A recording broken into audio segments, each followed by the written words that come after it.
going to try something a little bit new. We got a little bit short of time today, but we're going to try and get through just like a little like jib jab, little back and forth on a couple little things and see if we can get something across in a little bit shorter time.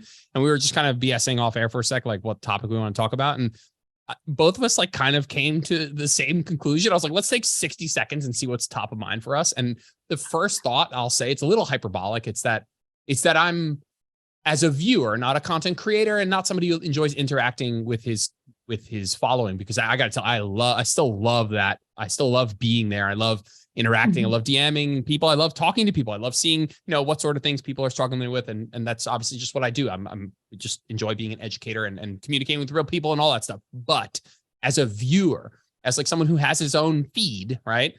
I've never been more bored with it, I guess. And maybe specifically from a health and fitness content. And I'll put a bunch of disclaimers there. It's obviously, this is what I do for work, and I spend a lot of time on the app. This is not what I do for work, by the way. I mean, this space is where I am, and I'm in this space for work, and I'm on this app a lot. And I don't know about you guys, but I'm feeling like, again, maybe it's me, not the average person, but I'm feeling like there's just so much competition for people's attention that it's just getting out of hand, and we're using such hyperbole and making mountains out of molehills. And it desensitizes me, because I scroll through stuff and I'm like, this is just not helpful 99% of the time. And the stuff that is helpful is just never the kind of stuff that I think rarely. I think some people do a really good job, but the stuff that I'm scrolling through, I'm like, this person's really helpful. This person's really helpful. It's like, I'm always the person who's getting the most play on social media. And I just think like, I just wish. It's funny because I and you, we make health and fitness content on social media, and I would at the same time like people to follow less people in health and fitness on social media. Like like people are getting way too many stimuli from way too many different places on social media. And I'm curious if like, I don't know, maybe we're just in this place right now where social media is so competitive. There's just so many voices, and the organic reach of, like how much your post gets shown to your followers is so low that people are fighting tooth and nail to be more polarizing than ever. It's turning into a crazy place. My feed is just crazy lately. Have you felt this too? 100%. I actually think I would love to like maybe name this podcast a little bit of like a social media cautionary tale in a way, because, now the fact that like when we talk about, even just Precision Nutrition post today about stress bots, and like, I think we know this from like a statistical standpoint, it's like people like the fact that dopamine, and one of the things they talk about like doom scrolling, it's like people actively do this now. Like we use social media to numb out, or like you're saying, as far as like things that are maybe more incendiary, like to cause a reaction, and it's not super healthy in us, right? And so I think if you are going to social media trying to fill something, like I know I'm fully guilty of opening it up, seeing like, entertain me, please, like, give me something, and it's really not hitting. I think to your point, really reducing the kind of content you consume and what you have in your feed is a really healthy practice, just like anything else. No different than going through your pantry and stale chips, right? Stale posts. This person doesn't excite me anymore. Maybe they had a purpose at one point in time, but they no longer serve me, or I actually feel really awful every time I see them come through my feed. It's a practice and exercise that I think we could all benefit from on a lot of levels. Yeah, I absolutely agree. I feel like some of the most inspirational content we find is, like you said, Jordan, is outside of the health and fitness space. And perhaps that's like my own personal bias, because that's also sort of where I'm at in my own like evolution as a person. I'm a lot more invested in healing and trauma recovery and those kinds of things, and how those things affect not only how your body feels and how your body has changed, but also like how you perceive your body. And so when I'm coming from it from that standpoint, and then we're scrolling through content that is so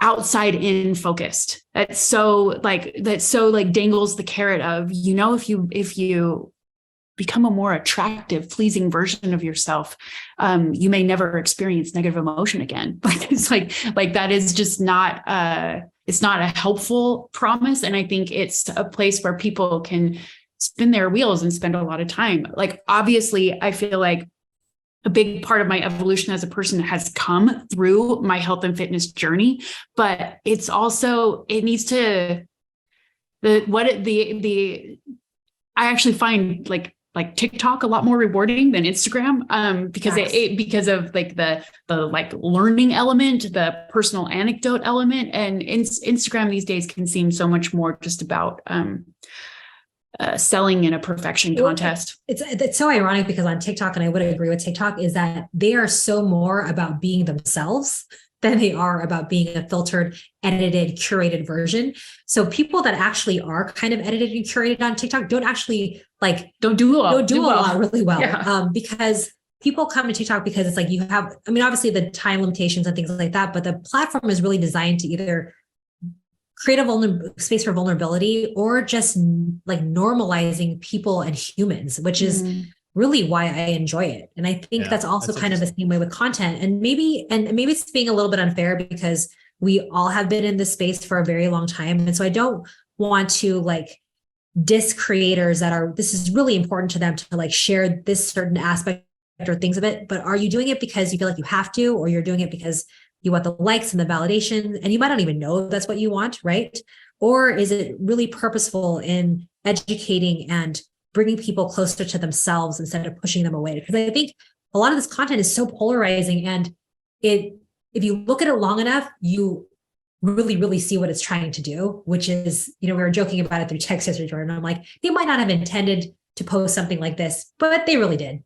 Yeah. They meant it. Yeah. Well, it's like how much of communication is like between the lines, right? And like the subtext. Yeah. Yeah. There's, yeah, go ahead. Sorry. I think that I'm going to make a very generalized statement. I'll add some context, is that, I think that there's a lot of like the topics that are really hot right now in our space all revolve around like hormones and metabolism. There's a lot of heal your metabolism. There's a lot of like, you need HRT. There's a lot of like, you need to help fix your hormones and stuff. And it is, it's something that every time I see it, I'm like, people just don't need to be thinking about this at all. And it gets me thinking about kind of like, maybe there's an element of, and I want to say that there's a percentage of people who come to social media and they learn something and it's helpful. And so there's people who know less. Then on social media, they learn more and it's helpful. That's great. There is that context that exists for sure. But there's a lot of people who are that person, don't know a lot, come to social media, learn some stuff, and they get excited about it. And then they dive in deep. And it's funny because like, I almost want people to like, once you've learned the basics, it's almost probably better for you to not dive deeper, because it ends up being a rabbit hole that 99% of people don't need to go down. It's like maybe, whenever I see this like hormones and metabolism, and not that there's not anything to learn there that's valuable. I just think, hey, we got to think about this less. And then I think maybe we just need to think about this whole health and fitness game a little bit less. Like most people, the irony, it's like a paradox of like, I think about it so much that that's actually the downfall. And if I thought about it less, and a proxy for thinking about it less might be just stopping earlier in your education and just learning really the basics. It's like knowing more about the intricacies of your hormone health as an average person, ironically, might actually be worse psychologically. Now you think it's super complicated. You deprioritize the basics. You have all this lens of life that you look through that makes everything feel complicated and unattainable and like something's wrong with you. And I just think like the constant pursuit of like optimizing fitness like only exaggerates our obsession with the external and how we look. And it's almost like, this person who gets really excited, I have clients who do this all the time, and they're like, they come to me, they don't know a ton, obviously. And then we learn a lot together. And it's really great. And then they'll be like, hey, I just bought this book. And it's like, they're really excited about learning more. And they, this guy, Dr. Peter Attia just came out with a book, whatever. I'm using that as an example, but it's like a very advanced book that goes through a lot of intricate processes and stuff like that. And it's like, just think most people might be better off stopping their education before they go into the depths of like these nuances and intricacies. And I think that that's ironically what's all the rage right now on social media, because you can't be Jordan Syatt and Carter Good anymore and just be like, hey, calorie deficit. If you're not in deficit, you're eating too much. Like you can, but like that we're almost too good for that content now. And it's sad because the percentage of content these days that's about gut health, metabolism, hormones, instead of like eat fiber, sleep, walk, hug your loved ones, have meaningful work, go out in nature. And I know that there's some people who are still doing that stuff and the basics, but like, I feel bad for people who are coming into the space right now because you're getting bombarded with stuff that probably makes this feel so freaking complicated. Like a very generalized like headline that you could clip from this podcast would be like, most people need to unlearn and learn less and know less about nutrition, and they'd be better off. And that's unfortunately like not going to be the outcome. If I scroll through it's funny, as you were talking, I was like, let me scroll through my feed and just get inspired. That's just what I saw. There's a lot of things that were like, hey, the average person's got to be like really confused right now. And that's unfortunate. Which I think sometimes I feel like our page has kind of gone that way too, because I know obviously initially, you know, when we first started counting macros, gosh, it's almost 8 years ago now that we started doing that. And like the content that we would create, it doesn't, I mean, I guess it's no different than anything else, right? It doesn't like create the dopamine pings anymore for us, because we realize it's so much more than your macro numbers, right? Like it's so much more than just like, it's simple. Would you mind if I ask you a question? I know that you're probably, I'm going to say something, I'm going to try and say it the right way. When did you realize that? Because I know I've scrolled back on your page, and you and I have the three of us have talked about like how we met each other the first time, and just like our initial, not that I had any of these. That was my favorite part of our first podcast together. If you guys haven't listened to how Jordan like harshly judged us, it's too. No, that's not true. But my point is that we all have an evolution, and if you look back at your like couple first iterations of yourself in the space, like I'm not saying you're like, oh my God, I didn't know shit. I did things wrong. And most of us probably have some element of those too, but I don't want to say that that's always the case, or that that's the case for you guys. But what was the moment for you guys when you were like, hey, like you guys have talked about how wanting to take macros out of your profile name. Like we've had that discussion where you're like, hey, like we know that macros are still relevant, but we've grown so much that it's not perfectly, I don't want to put words in your mouth, but like perfectly reflective of where you guys are as coaches and content creators. And so was there like a inflection point or just a general transition over time where you guys were like, yeah, maybe it's about more than just, I mean, your page literally started off as like a how to eat out, here are the macros at different restaurants, which by the way, mega helpful, but it probably felt way more important to you then than it feels now. Oh my gosh, this is such a great question. Because you guys are like the most in tune with what's actually important. And that's why I'm so excited for what we're going to do with the mentorship. But like, you guys are like really just like so in tune with this idea of like macros are important. Whatever, thermodynamics is a thing, but there's a lot of shit going on under the hood, and there's a lot going on upstairs, and there's a lot of things we have to work through. And you guys are so on the pulse of that, but it didn't start that way. I think, by the way, that maybe it did. No, it fully evolved that way. And you know what the evolution was from? The evolution was from coaching. Because, you can only take so many people through successful deficits over and over again, and maintenance phases and reversal phases. And then you find out that they're not actually getting any better. They're just spinning their wheels constantly on the next time that they can lose weight, or the next time that they can get, more pounds lost, or it's just never enough. And then you're like, what is this gap we are missing? Like, what are we not seeing? What are we not finding, even for ourselves? I really think like a real turning point for us had got to be the pandemic, is when we had before we started working with you, Jordan. That was probably a really pivotal moment where weight loss got actually really toxic for us. And really, it was a really hard time to be like this.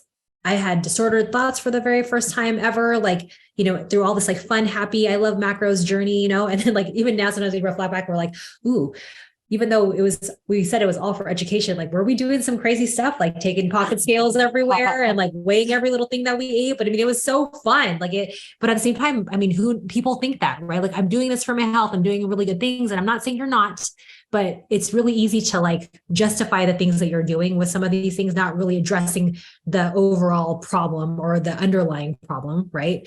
And I think that's kind of what exposed it. It was like, Heidi had a nervous breakdown. I had the first like eating disorder type thoughts that I had ever had in my like life period. Right. And it was like, oh, maybe like weight loss cannot actually solve everything, And I think once you get curious about that, you realize like, sure, you can want all those things, and we're so happy to support you through your aesthetic goals and what you want. But at the same time, like, we still have other stuff to work on that arguably is more transformative and longer lasting. Yeah. I mean, I absolutely second everything you just said. I mean, I think it's a couple things, when you were talking about, diving too deep or learning too much, I had this random memory pop up of how, OCD my grandmother was about germs, to the point where like she wouldn't allow us to eat the bottom of our ice cream cone because she would imagine that like the cashier had like put it on the counter and that kind of a thing. And like told me this story about like in a hotel about don't touch the top of the comforter. Just imagine like a greasy old bearded guy. Like, and I think about that every freaking time I'm in a hotel room. Right. So I mean, obviously, case in point, like I come from a neurodivergent family, and when we started, to use your words, actually, Jordan, you talked about how a lot of people start because they want to avoid pain, right? Nat and I had always perceived ourselves to be misfits and on sort of the outside of like the cool crowd, not athletic, not those kinds of things. So being able to figure out how to get results, like, I mean, our brains were like boiling in dopamine for like 2 straight years, just like, and we solved this riddle and figured this out and this equation, and just like over and over. And nerds mastered it. Like, we dove in so deep, and it was just like, and to the point of like another macro mom, we were smoking everyone. Oh my gosh. Not even close as far as like the logic leaps we would make about things. Right. Yeah. We felt, it was amazing. It felt like a revolution, right? Like anybody can do this. Anybody can do this. Like you can count macros going out to eat. You can count macros at a party. You can count macros at a work lunch. You can lose weight and have French fries. You can count macros on your vacation in the summer, all these different things. Right. But then there comes a point where it's like, yeah, well, just because you can doesn't mean you should.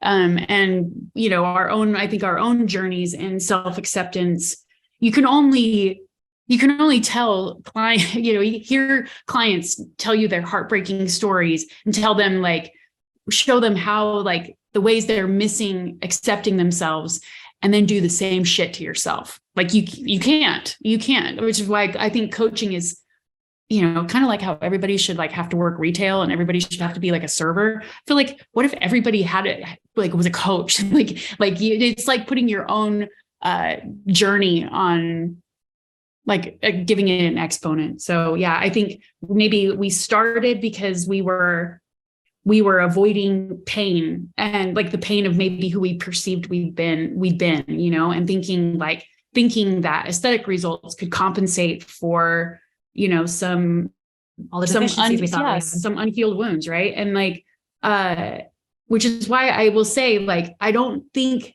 that pursuing fitness is, I used to think it was superficial. I do not think it's superficial. Can it be a mask or a distraction or an avoidance strategy? Absolutely. Which kind of begs the question. It's like learn enough, implement it. How does it feel? It's like I told you, it's like, I do this in several categories of my life. Like just last week, my therapist was like, Heidi, you got to stop buying books. You just got to stop. So yeah, to your point. I imagine you guys, again, my imagination, not a fact, but I imagine you guys in that moment, learning about macros, applying it, and it working after other things maybe didn't. And in that moment, for X amount of years, it was such a positive in your lives. Yeah. And it was, it was a Rubik's Cube that sorted a lot of things out. All of a sudden, it was like, oh my God, I see it. I see now. And for a period of time, it was, I'm saying it, for a period of time, it was very positive, but it probably was a distraction, or like you hadn't seen in that moment when it was working and everything was like, oh my God, I figured it out. It's just macros, right? Like in that moment, like, you were in it, and it took like a couple of years later to zoom out and be like, oh, this isn't the only thing. But in the moment, it felt like it was fixing a problem that you had for a while. And only through like you said, actually starting to coach people, did you realize that there was like there's a lot more to it. But it's interesting because in that moment, we get like really drinking the Kool-Aid, and we're like, oh, this fixed it for me. It's going to fix it for everyone. It is this simple. And then you look back maybe 5 or 10 years ago, and you're just, and you're like, oh, or you look back 5 or 10 years later and you're like, oh yeah, like that was just a pit stop, distraction, something in or other non-wholly contextual part of my journey, that you eventually came up with other roadblocks. Like 2 years into macros working, like, guess what? Like something else needed to be worked on, where Natalie said she was like flirting with some disordered eating stuff. And so, I think that there's like, it's just tricky when you get really excited about something to like, it's hard to see the forest from the trees sort of thing, where you're like, yeah, I'm really in this right now and it fixed a problem that I have, but I got to be aware that this is not like there's a good word that I'm mixing. It's like a cure all. It's like a cure for all things, but there's a word that's really nice and poignant here, but I forget it. But yeah, it's it's a panacea. Is that the word I'm thinking of? Define. Yeah, define panacea, a solution or remedy to all difficulties. Yeah, that's it. Nicely done. Well, bam. And yeah, it's and like amazing to watch Jordan's brain work in real time. Yeah, I just think when you join our program, you can do that too. Anyway, I just think of that with you. I just think of that with all of us. We learn something, we get excited, we think it's this panacea, we're all excited about it, and then 5 years later, we realize, there was really more to it. And if you can acknowledge that there's probably more to it, like while you're in it, like you can probably like not get sucked down a spiral of like 800 Dutch tests and your gut hormone and your IgG sensitivity test. You could probably be like, hey, let me zoom out and like take it all in context along the way. I know we only have a minute and left, to the point of the content though, it's like kind of full circle. It's like, please follow people who you see evolving along with you. You might not be at the same pace as them, but like as you watch them throughout the years, evolve their thoughts and the content that they teach you and the content they create you, that should be someone you're excited to follow. Like if you're following somebody and you can scroll like 5 scrolls, 10 scrolls down, and it's the same kind of stuff that they were pitching to you like 4 years ago, and their thoughts about it is the same, like maybe you've evolved past them too. Like keep an open mind that you might have evolved outside of your content as well, right? And it's no longer serving you. And so while we were kind of, dare I say it, groundbreaking a couple of years ago with the stuff that we would kick out, we're kind of in that place now. Like people are like not super into trauma. They're like really like, I don't need therapy. That was the best meme I saw. Like, I don't need therapy to someone who really needs therapy. But it's just like so like people aren't super interested in what we're doing because they're like, I don't need that. I just need to lose weight and like get fit and my whole life will be solved. But like, mark our words. Same with your page, Jordan. In about a year or two, everyone will realize that this was happening and we will have been already doing it because this is just what it's like to create content that is important to you, meaningful to you, and life-changing for yourself, right? Like if it's important to me and important to Heidi, we post it.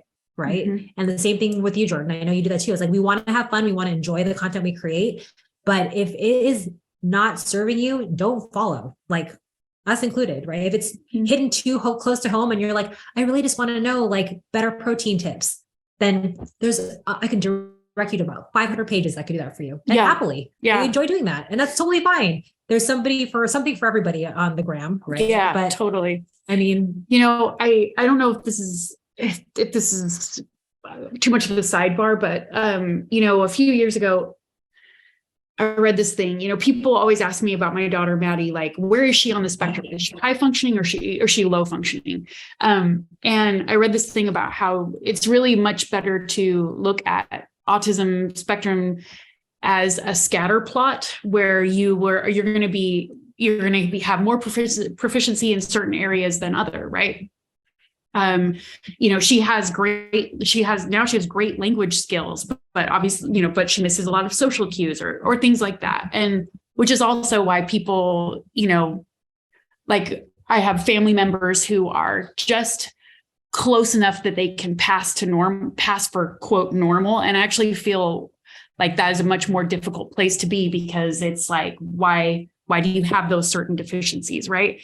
And when it makes so much more sense to people like you're low functioning on the spectrum. So you're limited in all areas. Right. But that's really not how it works. And I feel like you really nailed it when you're like, open your mind that this might not be the only thing. Definitely pursue it. Like fitness is so good for you, for your mental health, for your self-concept. Like it's so, and protein goals. So amazing.